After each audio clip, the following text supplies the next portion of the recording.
sithi sicela amendwe le ukuthi South Africa belongs to all those who live in it, but hayi umthetho awuvumi.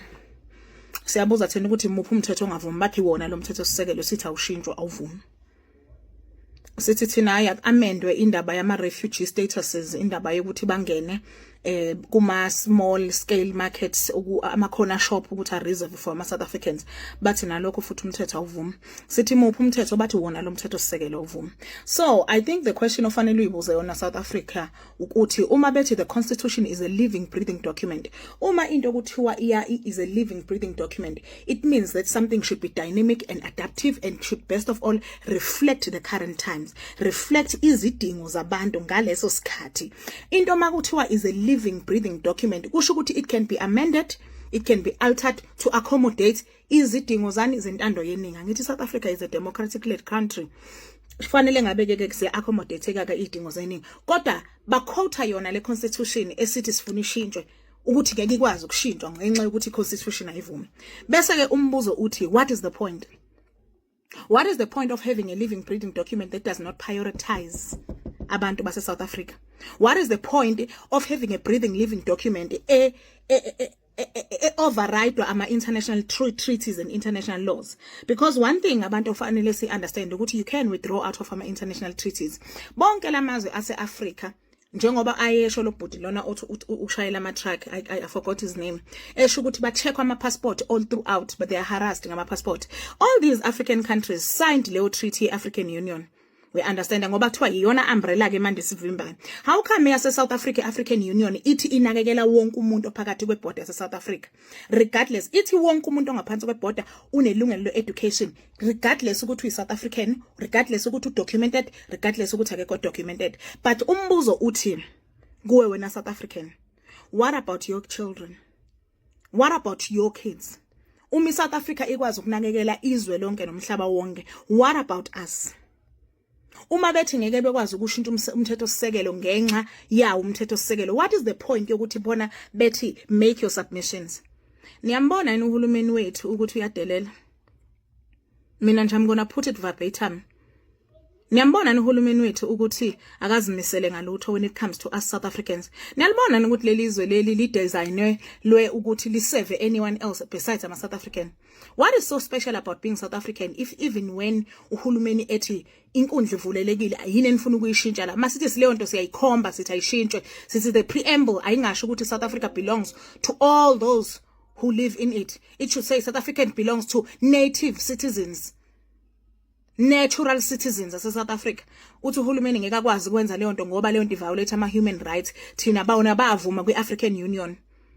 And a lot of countries avuma kwi-African Union. How come South Africa took the deal? Ngoba they amend izinto according and they tell izinto according to izidingo ze country. Ubani lo wavuma? Ubani lo wadayisa ngathi? Uma sesizama ukuyicorrecta leyo nto, why uSouth African Constitution kube yiyona futhi ethi cha aninalo ilungelo lokuyicorrecta leyo nto? But thina shuthi umthetho se South Africa awusivumeli ukuthi thina sibe namandla noma sikhulume. By design udesignele ukuthi usicindezele. Ngisho nalapho sesisho ukuthi siyacindezeleka, bathi nje cha umthetho awuvumi. Kodwa futhi umthetho uthi uyavuma ukuthi khulumani ukuthi nicindezelwa yini ukuze bezothi kithi umthetho awuvumi. So lento nje i-exercise yokuthi basidelele bakhulume lezi zinto abathanda ukuyikhuluma bame futhi pheke umthetho. Did you know ukuthi constitution ya South Africa ike yavuma ukuthi umuntu omnyama athole education engasile? Ike yavuma ukuthi umuntu omnyama athole umsebenzi ongasile. Ike yavuma ukuthi umuntu omnyama angabi nayo housing. Ike yavuma ukuthi umuntu omnyama angabi nayo inakho an education. Sihluke ngani ke ngoba namanje le constitution le ayisibeki phambili ithi wonke umuntu. La sephethe khona abantu abamnyama ithi wonke umuntu sengangena. What about us the natives? What about us thina abantu esalwa abazali bethu balwa nencindezeli ukuze sibe abantu namuhla? So ngalesi sikhathi sekuthiwa kuvuleleka wonke umuntu. Are we not being intentionally excluded, Sim? If every child has a right to learn, what about South African kids? What about ikole egcwele ama South African kids? Wona ama rights wawo awa protectwa ngani? We must take our government to court. They must account. They must withdraw kula treaties abawasayina. They must amend those laws to satisfy my South Africans. If Ghana can say ukuthi all small and micro businesses, corner shops and tuck shops are reserved strictly for Ghanaians, nobody is making noise about that. But in South Africa, when we say the same, kuthiwa we're being xenophobic, kuthiwa we're being anti-African. Thina kanti sidla nini? Thina kanti sikhululeka nini? Uma mhla sinikwa nathi ilungelo kuthiwa seningabantu ke as black people base South Africa, but kuthiwa ningabantu kodwa wonke umuntu ola emhlabeni ongenawo la South Africa fanele athole the very same benefits that you're getting from a road accident fund. Foreign nationals can claim from your taxes, and the majority of taxpayers ithina abantu. But yet thina sikwazi ukukhuluma ngentela yethu ukuthi isebenzele abantwana bethu. Asikwazi ukukhuluma ngentela yethu ukuthi isebenzele isizwe sethu. Intela yethu fanele idayisiwe isebenzela everyone else but us.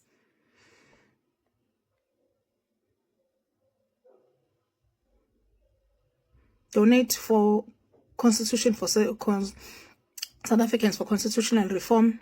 Niqhubeke nisupport ama organization amashaya mashela izwe lase South Africa. Ningahlehli. Akwazi ukuthi singahlehla. Empeleni, this is by far the most important moment in the history of South Africa. This is the most critical moment emlandweni wesizwe sethu. It cannot be ukuthi bafowethu asivikelekile kanje. Ikwampunze endlemini nje la South Africa bayazenzela ngekusasa lethu ngekusasa labantwana bethu. There's nothing that exempts, there's nothing that special about being a South African citizen. Anything that you have, anyone can come and take, because but I'm a human rights apply like South Africa kuphela. Everywhere else in the world they prioritize their citizens. Ningaphela amandla. Morning South Africans. Exane. Very quick one. Kulendo sikuyo illegal immigrants apha South Africa. Funa nje mina I've got top 5 yabantu kufuneka ngasibamamele ngoku. Nawe kunganabo onabo obafakayo noba ku comments, but I've got top 5. Woqala Thabo Mbeki. And mazi Thabo Mbeki kuba yintoni asayithethayo. Ngoba kaloku is not good for the future. Thabo Mbeki. He's only good for history. He had his time, and part of this problem is Samuel Lungis. So I don't know why this old man keeps on talking. Because he's out of touch for the future of this country.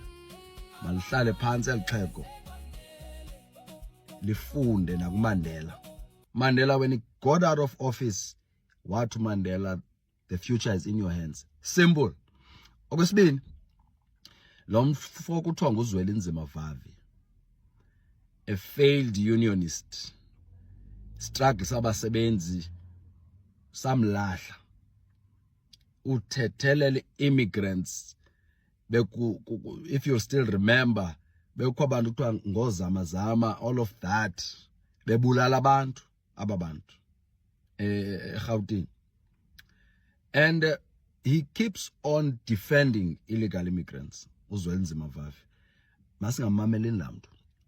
Owesithathu lo muntu kuthiwa nguJulius Malema. Andazi nje kutshanje siyangathi akaphilanga okanye ukwi-drugs of some sort. Lusizo le. You don't have to listen to that person again. Awuzovuna ndoba. Uthi he's a poorest politician. I'm my daughter. Owesine lo mfo kuthiwa nguRonald Lamula. Very young, but andimazi buxa kweyintoni. Phofu do understand that le position akuyo kufuneka ikhusele yoba yiminister ne-blue lights. Yabhuda ngoku ba foreigners must not be targeted. No, we are not going to listen to Abolamula. The last person efuneka ngasingamameli kulasisi kuthiwa nguNtshavheni, the minister in the presidency. Oh my daughter, Lusizi Ole, and she's just rude. Those are my top 5 people that we did not have to listen to all of what we're doing. And I didn't into okokuba le one Africa abathetha ngayo kutheni le Africa iyi-one izawuthethwa apha eSouth Africa. Le Africa inye iza kwenzelwa apha eSouth Africa. As open borders kuthethwa ngazo kuvulwa iSouth Africa qha, because ubuya apha eBotswana okanye uya apha eZimbabwe, you will never enter there willy-nilly. All African countries azithethi le nto ithethwa ngaba bantu. Why they are saying this about South Africa? So ngicela nje bethunana bantu bakuthi siqine. We are taking this country in our own hands as the people. The revolution has started. No one will stand before us. Even if they threaten us with soldiers or police, balibele baba amajoni, banabantwana nabo. Bazi members of South Africa, and even police are members of the society. We will see when we clash with police and soldiers in this country of ours. Sibabona ba really inoba banyulwe ngobani bona. Inoba bazonyule pha kwezandawo bakuzo. Danko.